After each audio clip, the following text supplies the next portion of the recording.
Today we're talking about Hirokazu Koreeda's 2018 film Shoplifters. It's a Japanese film, and yeah, it came out in 2018. It won the Palme d'Or at Cannes. Cannes is about to get underway this year, and it was also nominated for Best Foreign Language Film at the Oscars in 2019, and it lost to Roma, which was also nominated for Best Picture, so whatever. But honestly, I think I do like this movie a bit better than Roma.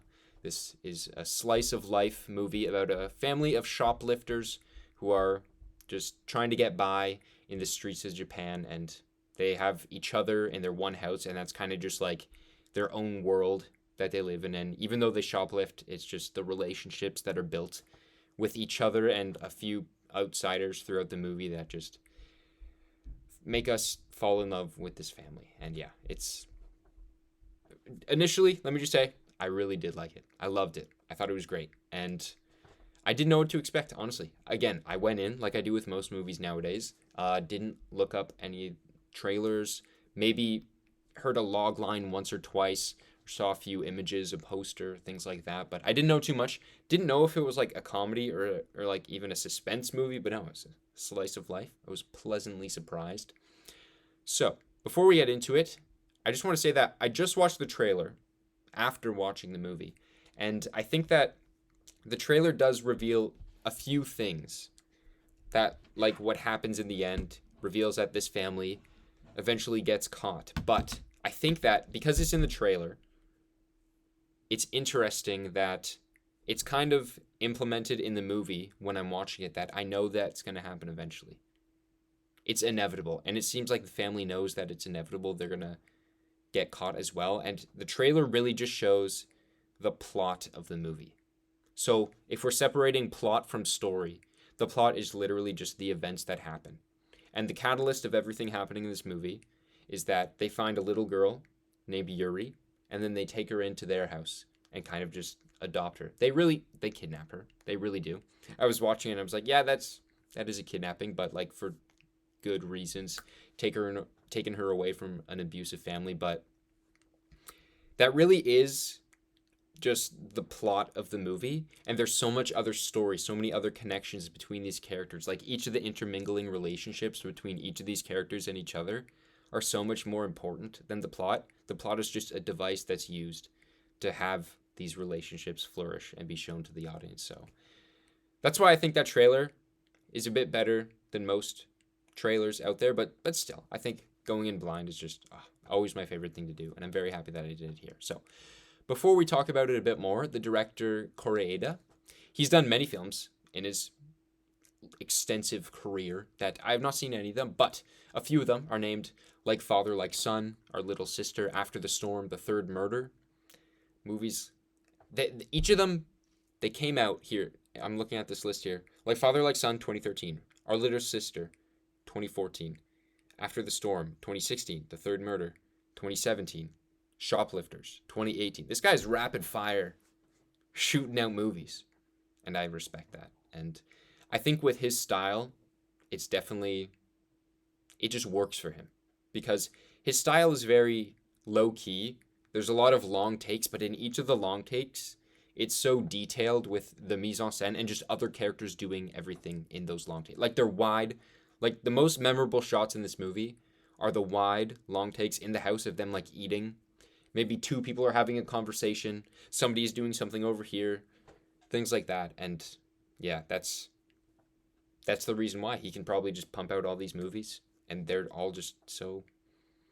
I can't speak for all of them. But from what I've heard, just based on Shoplifters, it's a great style to work with. And it seems like from the discourse that I've seen around this movie and just his filmography, he focuses a lot on family dynamics and just like slice of life dramas. But yeah, I'm excited to see more. And I just want to say that Broker is premiering at, maybe not premiering, maybe I shouldn't say that word, just it's showing at Cannes this year. Cannes starting tomorrow. And yeah, that's awesome. I'm now very excited for Broker. It's about, I believe the log line said, babies who are just left in a box. And so who knows what plot that will follow, but hey, that's very exciting as well.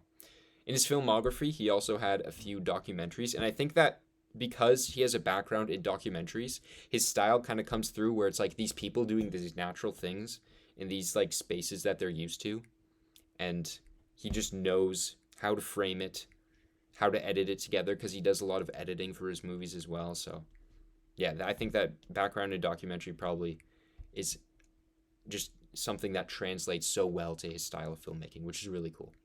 So Shoplifters, I couldn't find a budget number, so not sure what the budget, but I imagine it's not the highest budget out there. The worldwide gross was $67 million.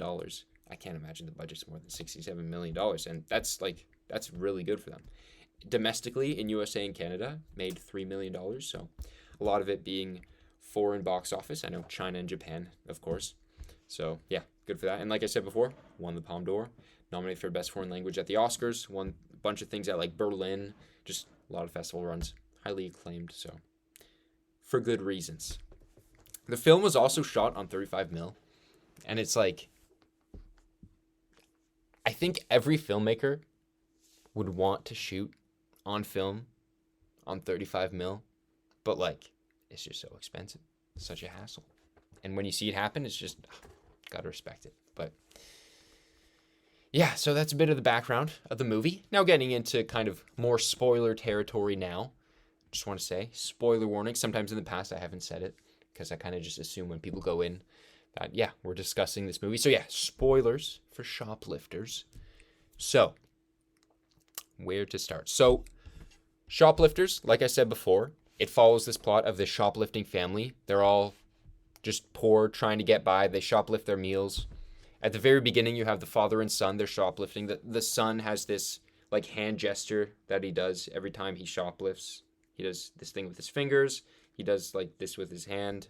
And then he just drops a bag of chips in his bag.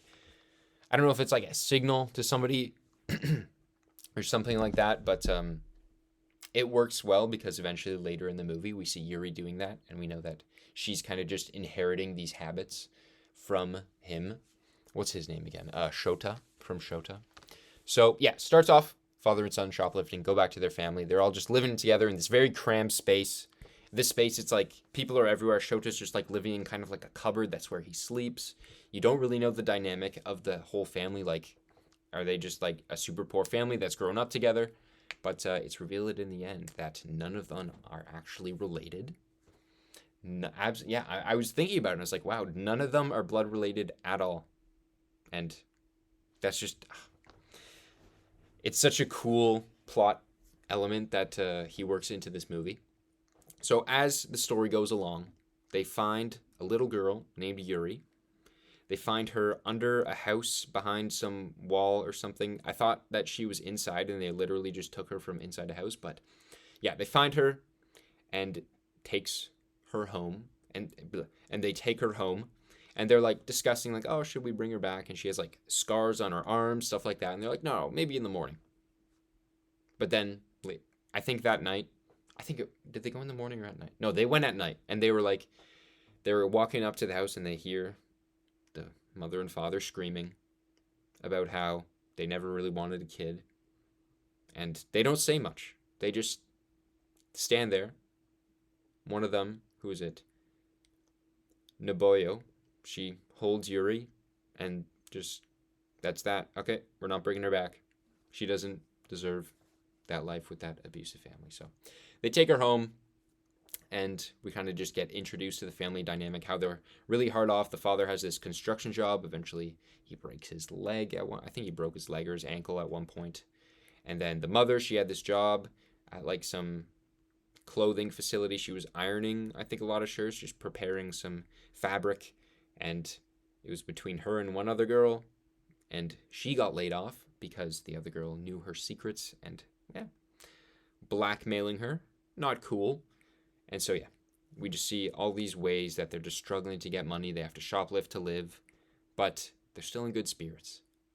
And the one person kind of connecting everybody is the grandma. They live at the grandma's place that some government guy comes and says, oh, it's just you living here. It's like you're doing all right. Kind of seems like he wants to buy the property or something. So everyone's kind of just living at her place, all chilling together. And eventually, in the middle of the movie, the grandma does pass away. and they have to learn to move on from that. But eventually, they do get caught. Not for shoplifting necessarily. That is kind of the initial catalyst for them getting caught. You have Shota, who shoplifts some fruit, but he does it for the reason of distracting Yuri while she is trying to shoplift. Her first solo attempt, and he has recently questioned the morals of shoplifting. He gets caught, breaks his leg, and that just shows that everyone's been living there. They buried the grandma, which is a crime. And yeah, then they all get interrogated. Oh, I guess, yeah, the biggest thing is that, yeah, they literally kidnapped Yuri. The entire backbone of the entire plot. There's so much media coverage. It's interesting that they have all that media coverage of this event. But in the movie, all we see at one point is the TV.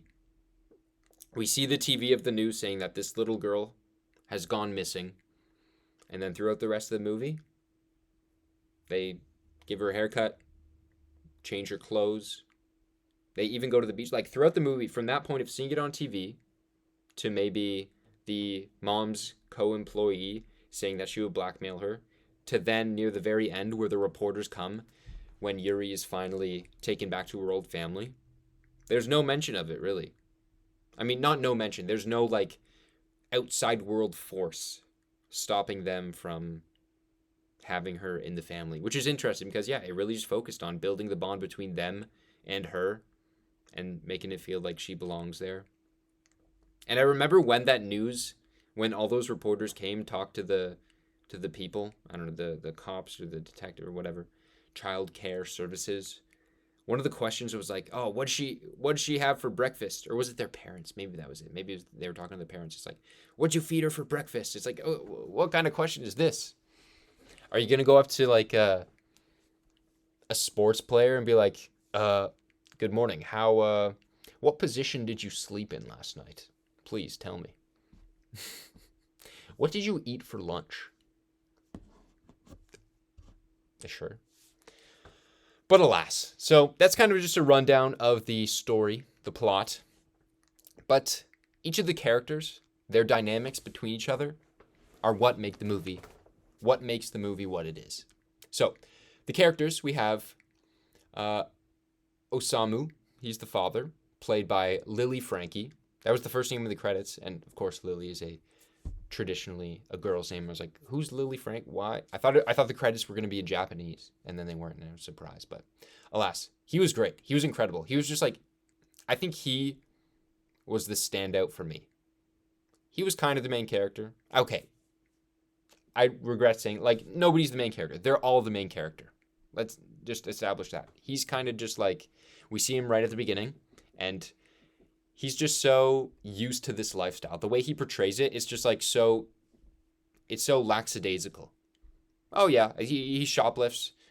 Later in the movie, him and Shota, he's like, oh yeah, let's just go break into this car, you know.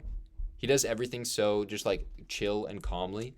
And he's just used to this lifestyle. He knows that he's never going to like get anywhere else with a career. He says middle of the movie, that's like a big quote in the movie, that somebody asked him, do you feel guilty teaching kids to shoplift? And he's like, I don't have anything else to teach them. So he's done this for so long. He's just so used to it. And I think because of that, you can tell that he finds just happiness in the relationships that he has and everything like that. But he's just like this. He's a man-child. That's what I said when the movie ended. I was like, he's just such a lovable man-child who just like steals things. But then you see him as a man-child and you're like, oh, what a silly guy. What a goof. But yeah, he was incredible and just a pleasure to watch. As was everybody, but like he was a standout in my eyes. Next we have Nobuyo, played by Sakura Ando. Yep. And she played the mother character, Nobuyo, and she worked at that fabric factory, and she has a big connection with Yuri, which is cool to see. They have those scenes where they're in the bath together, they're looking at each other's scars. That one scene where they burn that toque and she hugs her, she starts crying, of course. And yeah, she was also just, you could tell that she compared herself to her sister. I'll say sister, but to her sister about her looks and everything, and just the life that she's led. And yeah, she was great as well. She had a great conversation with the grandma when they were walking, I think, away from the beach. How you don't choose. Do you think that Yuri would choose us? And then the grandma says, I think, it's always better when you choose, or something like that. And then it's structured in a way where at that point you think that they might be blood relatives, her and the grandma, but then it's revealed later that they're not. I think that's the way it's structured. If it was, props. If it's not, not a big deal. But yeah, she was great. Next character we have Hatsue, and that is the grandma, played by Kirin Kiki, and she has passed away since making this film, but apparently she was a mainstay in a few other of Koreeda's films, which is cool to see. And she was, of course, she was the person who tied everything together, right? It was her household. And I think that's at the beginning of the movie, that's what provided the family dynamic. It's like, okay, it's these 3 generations of this one family hanging out together. The grandma, she's the wise old lady of the household, and it's just, she still has a lot of fun, and her whole thing is that she didn't want to die alone. And that thought of not wanting to die alone kind of just was prevalent throughout the movie, because all of these people, all they're doing is trying not to be alone and getting by, and they're so happy with that. And yeah, going to the beach was a perfect way to send her off. Go to the beach, have a great day there, and go home, pass away. But yeah, she was great. I love when she was stealing whatever at like those slot machines. She goes to her husband's wife, her ex-husband's kid's house. That relationship, I was confused thinking about it. I know it in my head, but it's like hard to describe. Her ex-husband's kid's house, and kind of just like takes money for them every time they visit because they pity her so much. And yeah, she also, that's kind of like shoplifting, just like petty crime. And yeah, she was great. She was so charming as well. Next we have Aki, played by Mayu Matsuoka. Mayu Matsuoka plays Aki, who is the sister. She works at this lounge, this dancer lounge, kind of, where she has this weird like mirror, but like it's almost not a mirror. So the guy on the other side who pays to see her dance and strip has like this whiteboard. Then you can see that through the mirror, but because everything else is so dark, you can't see anything. It was an interesting view. Like the camera, the way that it was presented was very interesting. It just made me think about like the geography of the scene, what's happening. But yeah, she was great as well. Her and the grandma just had their like girl chats when they were going out for lunch. And yeah, initially it's like you're talking to your mother about all this stuff, but then hey, she's not actually her mother. But she is actually her mother. But she's not actually her mother. But she is actually her mother. But she's not actually her mother. But she is. And yeah, she was great. Probably one of the lesser prominent characters in the role, but she still had a good part to play. And yeah, her relationship with that one client was touching as well. I did like that scene a lot. So yeah, she was great. And the visuals at her job were super cool, like the purple colors. Yeah, that was awesome. Next we have Shota, the young man played by Joyo Kiari. And he was also incredible. They were all incredible. He was great. He perfectly embodied like the family. As in, the entire family are just like a bunch of kids who don't know what they're doing. And they're just going about their lives. And that's literally him. But even everybody else in the family, they're just kind of like doing what they want to do and kind of goofing off, especially the dad, right? And he's just, yeah, he's living there under that, in that cupboard kind of thing. He does a bunch of the shoplifting, and he kind of just, yeah, he goes around. Even if he's gone for like a couple of days, there's that part where he kind of leaves because the dad wanted him to call Yuri his sister, so we like left for a couple days, and everybody was just like fine with it. He's like, oh yeah, you miss him? Yeah, he'll be back or something. But Yeah, he was great. There was that one scene kind of like in the middle of the movie where him and Yuri are just hanging out outside and he just has a bunch of like insects on his shirt and they're like looking at this cicada and it's like, why do you just have these insects on your shirt? Even if I was that young, I wouldn't put those insects on my shirt, but okay, sure. That just threw me out of the scene because the whole time I was just looking at the insect and I was like, is that really? Yeah, he's fine with it. Cool. Yeah, just a bunch of insects on a shirt. Sure, whatever. Yeah, he was great. And lastly, we have Miyu Sasaki, who plays Yuri, also named Lin in the movie. And she was absolutely adorable. She was so cute. Oh my goodness. Her getting a haircut, switching up her dresses. Oh, the cutest scene was like the waves coming in at the beach and then Aki like lifting her up to not get her feet in the water.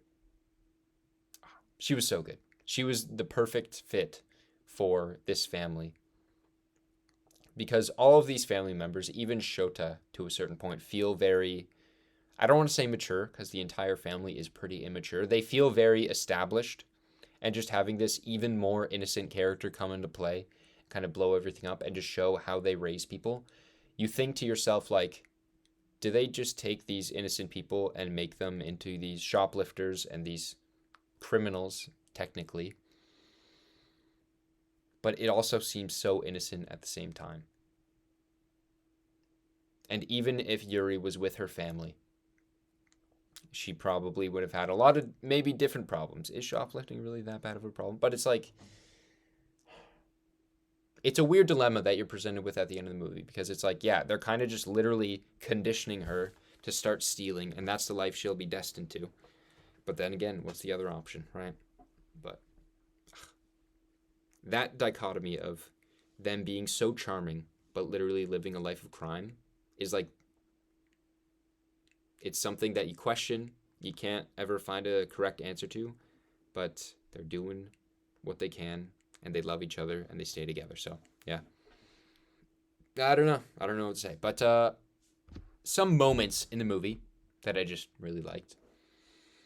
I really liked when the grandma goes to the house and extorts the money from the ex-husband, and that I like that scene because it revealed that Aki was actually her ex-husband's child, and she's making that the parents think that she's making the parents think that she's in Australia studying,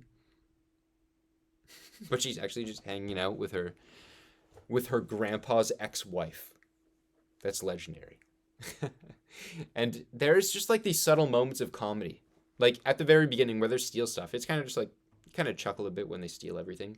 And then just one of the more blatantly comedic moments is when she leaves it and she opens the envelope and she says, only 30,000 yen. There's just these lighthearted comedy moments that just work so well in this movie.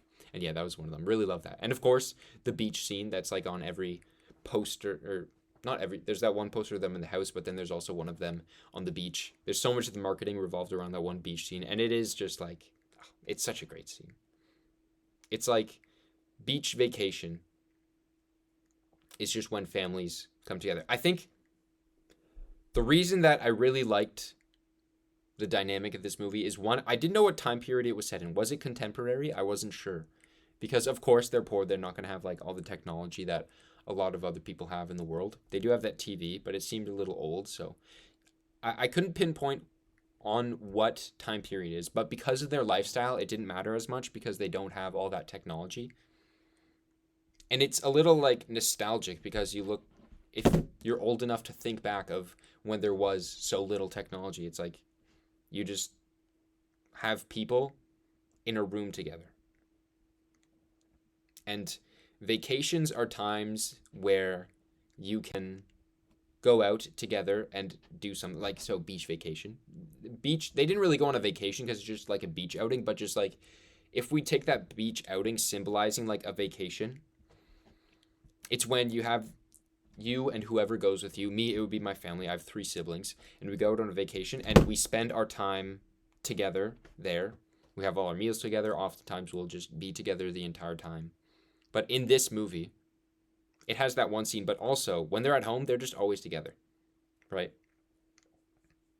And it's like, people nowadays, they could always just spend every day together in like a family room, but like everyone's so on their devices, on the internet, connected to other outlets. And that vacation beach outing in Shoplifters was just it was very nice to see. It's kind of symbolizing that even though they live the life they do and spend every second together, it's still important to them to go and have these experiences together. And I don't know. It's just something that can't put my finger on. Back when there used to be no technology, it just felt, more connected in person. It's just never going to be like that again. And this movie, that's all they had. And I'm sure it's not really a big commentary on technology, but I kind of took it that way just because the lack thereof. And so, whatever you take from a movie, sure. But it just felt weirdly nostalgic in a way. So, moving on. What else do we have? I think some of the more scenes that stood out a bit more are, there's the gut punching scene. I think that was the biggest gut punch when Yuri was about to steal and then Shota decided that he wanted to stop her from doing that. So he took the oranges, I think they were oranges, just whatever fruit blatantly, and started running and then broke his leg. I know there's also like the scene where the grandma dies, which is of course very sad. They buried her after. And I think that Shota's arc up to that point, you learn that the mother and father took him from a car, and that's how they kind of adopted him into the family. And before that, the father takes him and they were going to break into a car and grab a bag, but he didn't want to. And then you have scenes of him going to this convenience store that they seemingly go to all the time, and they're taking some things. The sister shoplifts, they kind of organize it together, but then the guy comes out, the clerk comes out, gives them some free stuff and says, don't make your sister do it. The thing. And that all led up to him taking the blow for her and breaking his leg and kind of pulling the family apart. Was the biggest gut punch to me, because he's just having an identity crisis. Little man's just having an identity crisis with who he is, and having to now be the older sibling, something that he'd never had before, and try to guide her along the right path. And something that he's never had to do before, thinking about other people in that way, being like an actual mentor figure. And that was, it was a great scene. It was heartbreaking. And set them all apart.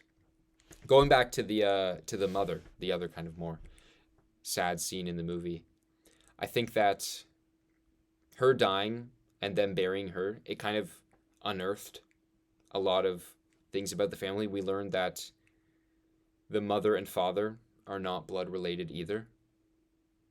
They killed the mother's ex-husband because he was abusive and buried him. Because when they were burying, they're like, oh, we have to bury somebody else. It's like, who else did you guys bury? That's crazy. So we learned that they've had a criminal past. And I don't know what to make of it, because, they still are charming. They still are their charming selves, but they literally are criminals. And it seems like they're trying to do things for the right reasons. But at the end of the day, the biggest thing you look back on is, are they criminals? Should you sympathize with them? And it's not black and white. They are human, and that's what this movie shows. That they come together as a family unit. The message of the movie is more, you don't choose your family, and this just happened to be the context that they showed the movie in. So if we're talking about, like, you don't choose your family, I think that's just presented so masterfully well with, just slowly revealing that each of the characters are not blood related. I think that's just, like, such a cool dynamic to have in the movie. And, yeah, we are revealed that I guess not each of them. There's a few characters in the movie, right? Like Yuri, like like Aki, and I guess the mother as well, who escapes her ex-husband. That those other family situations aren't ideal, and if you could just choose who you had a family with, that they'd be better off, and that's what they do. And so I think that's a really good message. I think that the message of just because somebody is your blood relative doesn't mean you're obligated to love them. And of course, that's just like an extreme case, but it rings true. If somebody has a super abusive, toxic family life, just because they're your blood relative, blood relative, doesn't mean you have to sympathize with them or just like them. So it's just a good message overall, and the way it was shown in this movie with the family unit was just, it was so great. Some of the like slight discourse lines around it about like, oh, would she choose us? You choose the family bond is better when you choose it, and things like that. So that was just, it's so heartwarming at the same time. Like, it's a sad movie, but also just like heartwarming and cozy at the same time. And going back to what I was saying about Koreeda's filmmaking style, just the long takes of the family just being a family are just incredible, and what make the movie what it is, right? You have just like long takes of them eating. The eating scenes were great. It's just Yuri just playing with whatever thing she had on the ground. The father doing that magic trick with like the scarf in the thumb, things like that. And yeah, it was so cozy, because the plot of Yuri being kidnapped, of course, is like the backbone. But then throughout that, they push it to the side, the family, and they just go about their lives. They shoplift these fishing rods. Oh, maybe you want to go fishing, things like that. Go to the beach. And it's just so many little scenes that I can't remember each specific one, but it just built their family dynamic so well, and each of their relationships within each other. And yeah, it just felt like a family without technology. They're just hanging out together, their everyday life, trying to get by. And yeah, it did feel very documentarian, just the way that it's presented. It felt so real. The performances were great, and just like the way he staged everything, it's just, yeah, it's amazing. And yeah, what else do I have to say? Do I have much else to say? I think I'm going to wrap it up here. I think that overall, I really did love this film. It was very cozy. Like I said before, it's just kind of watching this family trying to get by. None of them are related. It's just them, these people who need other people, finding these other similar people, taking them from their other horrible situations, trying to get by. And yes, they're criminals. They shoplift. They are shoplifters, but they have no other options, right? And when they're torn apart, they still try to stay together. We don't see them as criminals when that happens. Even though they are criminals. We don't see them as criminals. We just see them for the people they are, loving the people who they love in their family. And I think that's why that context of them literally as criminals is the best way to contextualize this family drama. And yeah, Koreeda, hats off. It was great. Can't wait for your next film. Can't wait for Broker. And yeah, I gave the movie a 4 out of 5 stars on Letterboxd. Of course, it's just Letterboxd. It doesn't really matter, blah, blah, blah. Say it every time. But yeah, it was great. I really loved it. And that'll do it for today. So next week, I was talking a bit earlier on in this stream about how I just saw the Kurosawa film Cure. And I think I just might choose another Kurosawa film because I know I want to watch them this week. So if I go to my Canopy watch list here, a few options are Creepy, Wife a Spy, and Doppelganger. Those are all 3 Kurosawa films. I think I did want to do a Kurosawa film, so I'm going to choose Pulse. Don't know much about it. My friend said it was good. My friend Noah. And here, let me just look up Pulse IMDb. So, this is not the right movie. Pulse is just like such a... It is a generic name, but of course there's another movie called Pulse. So Pulse. 2 groups of people discover evidence that suggests spirits may be trying to invade the human world through the internet. Wow, that's sick. Yeah, straight to the point. Doesn't say much, but yeah, Pulse. Next week. What is next week? Today is the 16th, so next week is the 23rd. Be here, the film spot.